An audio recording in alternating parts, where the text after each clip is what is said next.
Today we are going to make steak frites, otherwise known as steak and fries.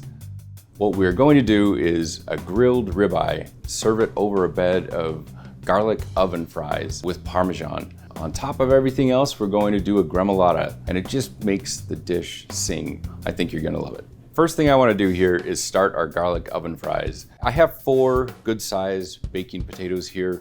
We're just going to wash the potatoes, scrub them really well, and cut them into really thin fries. The thinner they are, the better for an oven fry. Put them into our bowl, toss it with a little bit of olive oil, some shredded Parmesan. We're gonna add a little bit of garlic powder to it, and just a pinch of salt, and that's it. It's salt, garlic powder, Parmesan, and olive oil. It's that easy.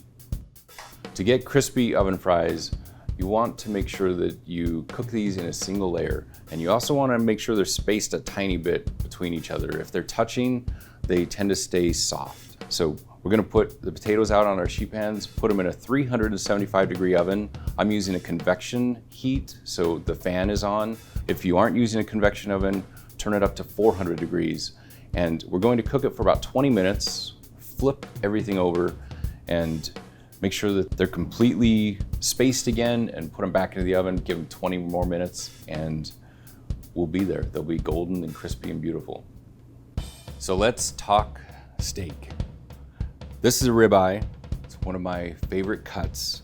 Other cuts would work just as well for this recipe. All you're looking for is something that is tender and has some good length to it. We want something that has a little bit of thickness to it as well, since we're going to slice it and serve it over the fries. All we're going to do to this is simply season it with a little salt and pepper and olive oil, and just let it sit for just a moment and come to room temp approximately. You always want to let a steak just rest for a minute before you put it onto a grill. I want to give you a couple of tips on grilling the perfect steak.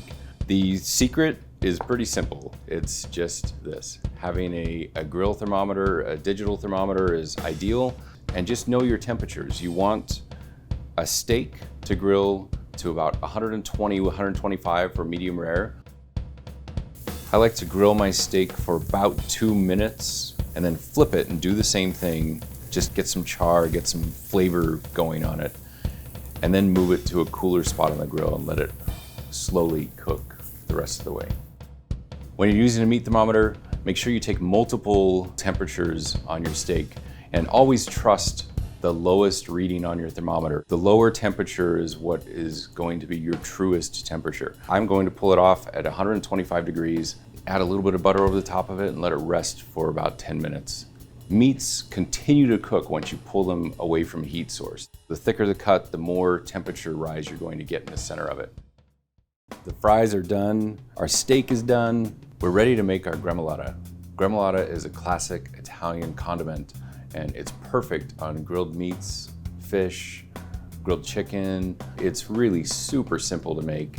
You just take an entire bunch of parsley. You just want the leaves, you really don't want the longer stem in this. Do the same thing with the basil, and then we're going to zest a lemon and add the juice as well, all of it. And then 1 tablespoon of garlic, and just a pinch of salt, pinch of chili flake, and about 1/3 cup of good olive oil. We'll start with 1/4 cup, and then just keep drizzling it a little more until we get it to the consistency we want.